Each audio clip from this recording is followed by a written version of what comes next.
So you are saying that there's allegations of abuse, and those allegations are abuse against the father? Victoria Hernandez was on probation for abandoning her child. Instead of turning things around, she violated the court's trust 36 different times in felony drug court. Her lawyer argued she'd been clean for months and just needed one more chance. But with open CPS cases and troubling evidence involving her special needs child, the judge had heard enough. Probation officers admitted they tried everything, but nothing worked. The judge finally revoked her probation and sentenced her to 2 years in state jail with a strong warning. Your son is depending on you. Stop making foolish choices before your life spirals completely out of control. And counsel, I know you were recently appointed to represent Ms. Hernandez. Are you waiving your time? We are waiving any type of preparation period, Your Honor. I believe we have come to a resolution that'll be acceptable to the court.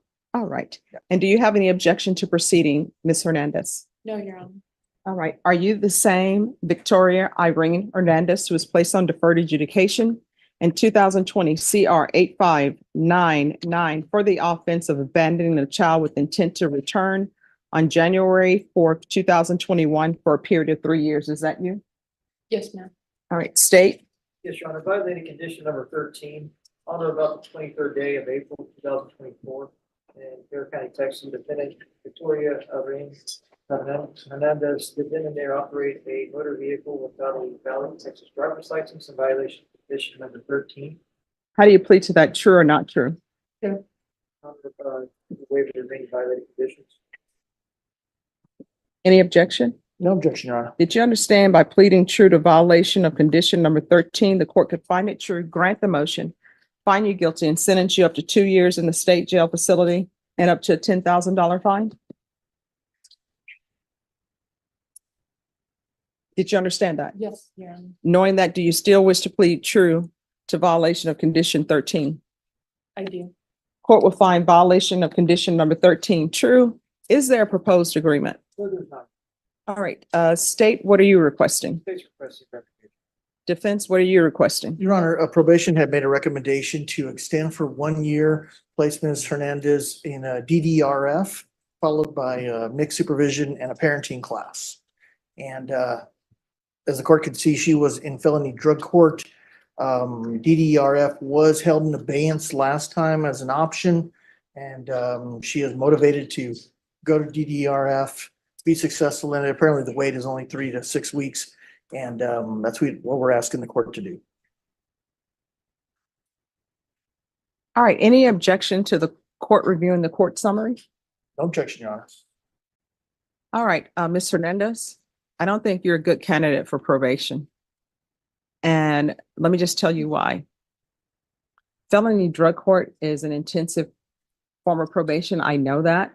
But from reviewing the court summary, it's not as though felony drug court, you mess up one time or you make a bad choice one time that they say, oh, we're not going to deal with you anymore.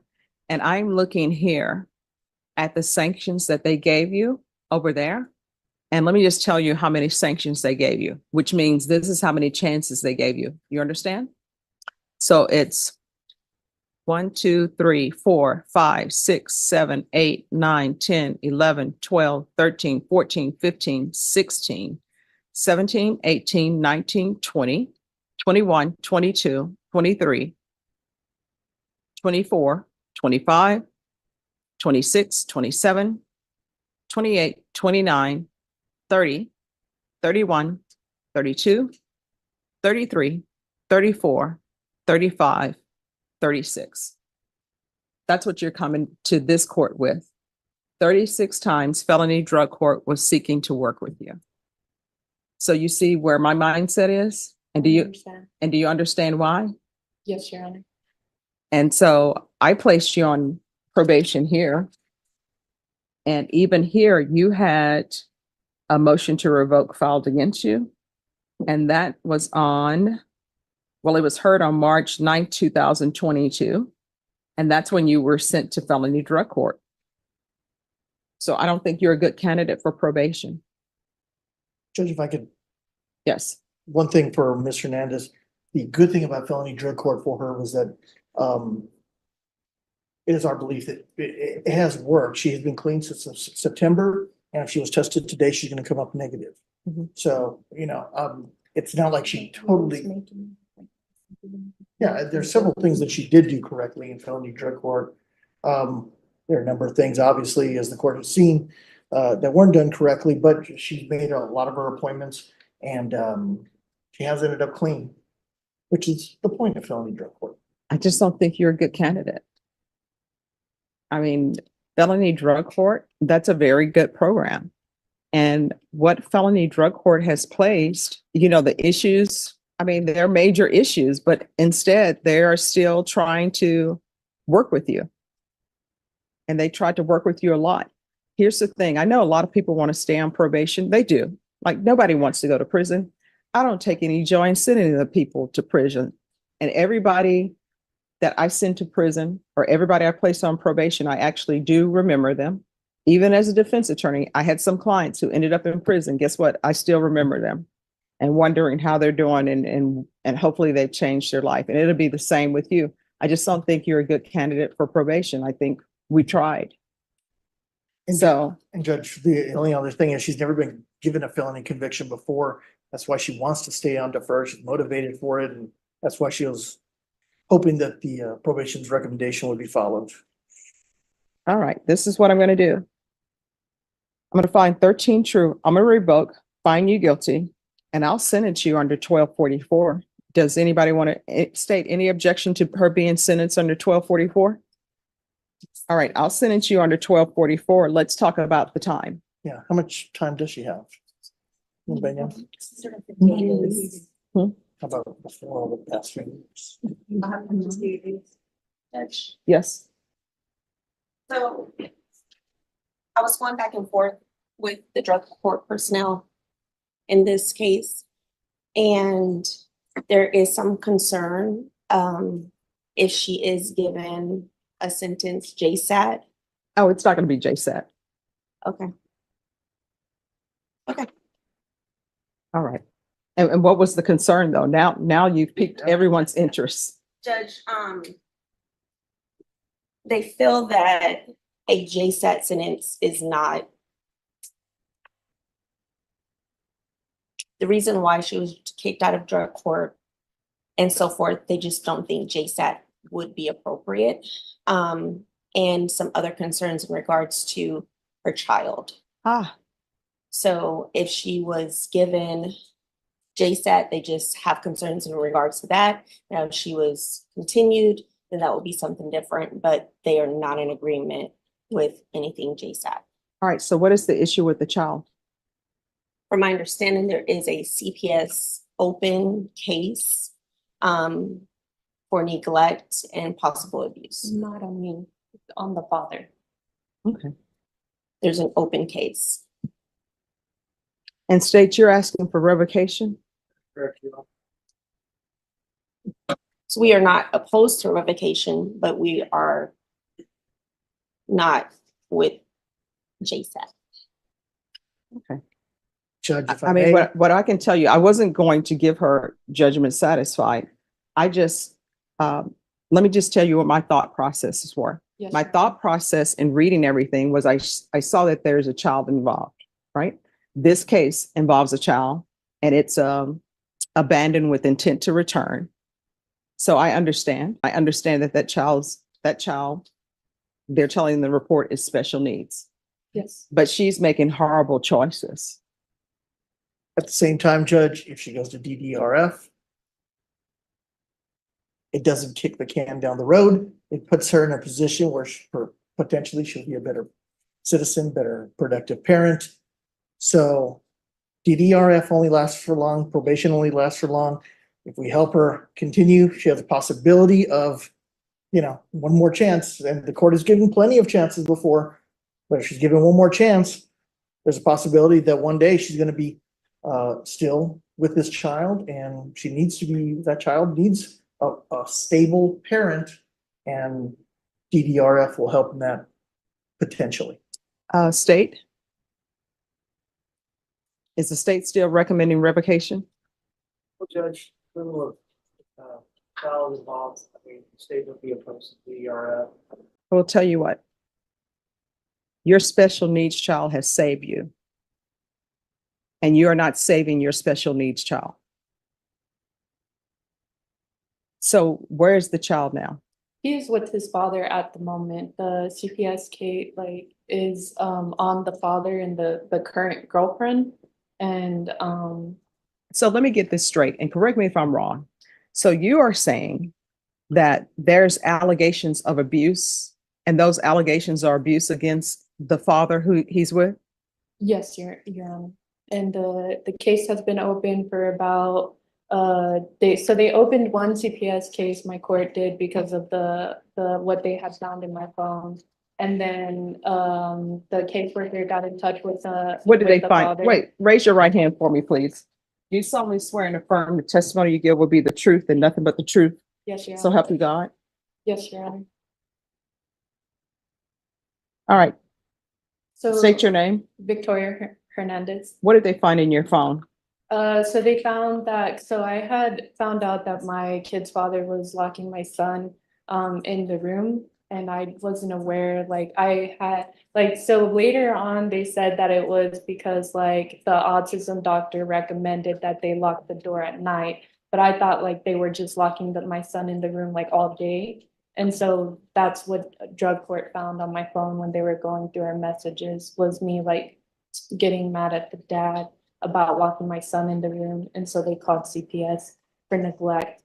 And then the dad got another CPS case because I believe the school called CPS for neglect as well. All right, any objection to somebody from drug court zooming in?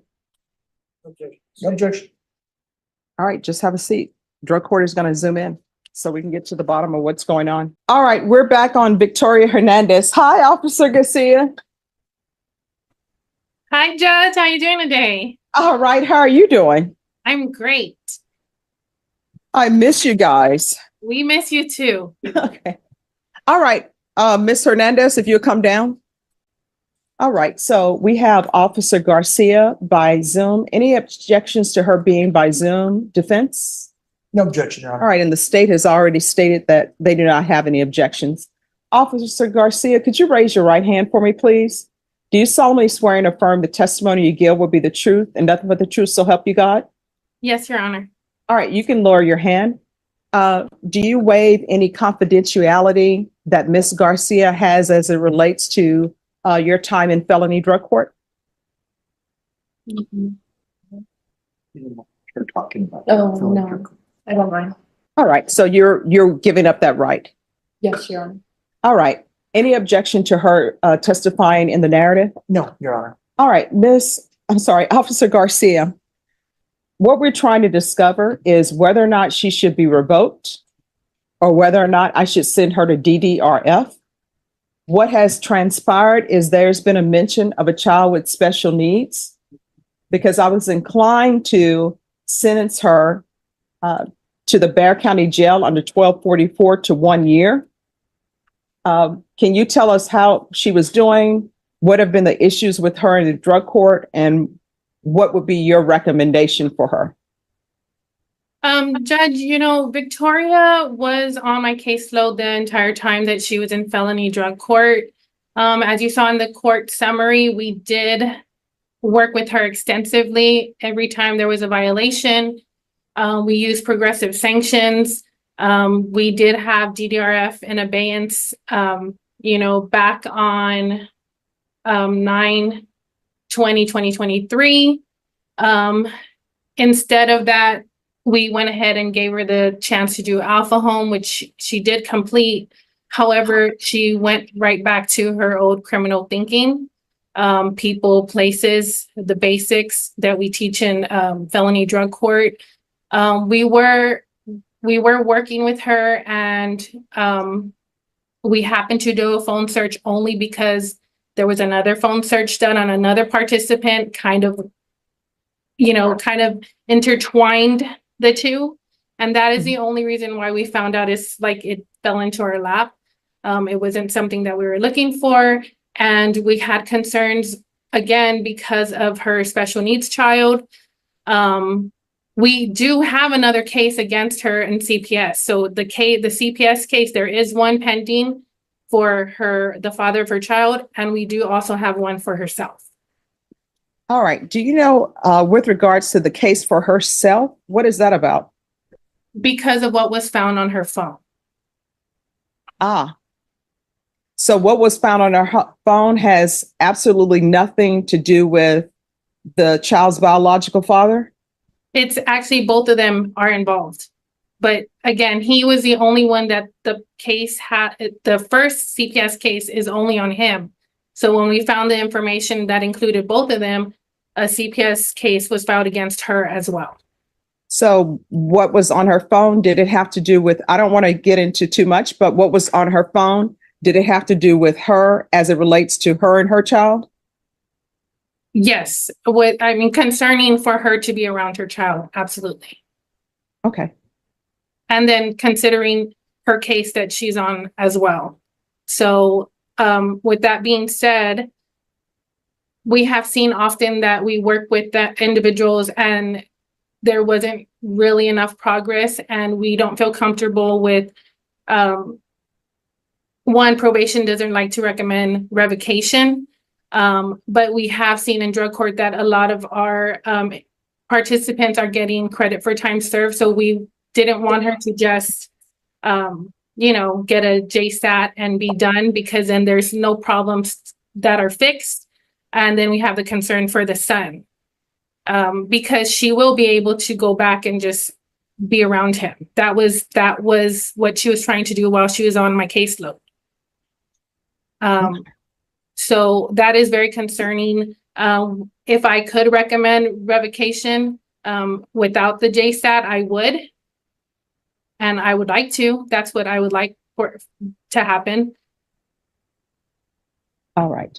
Do you have any questions? I do, Judge. All right. Officer Garcia, Yes, sir.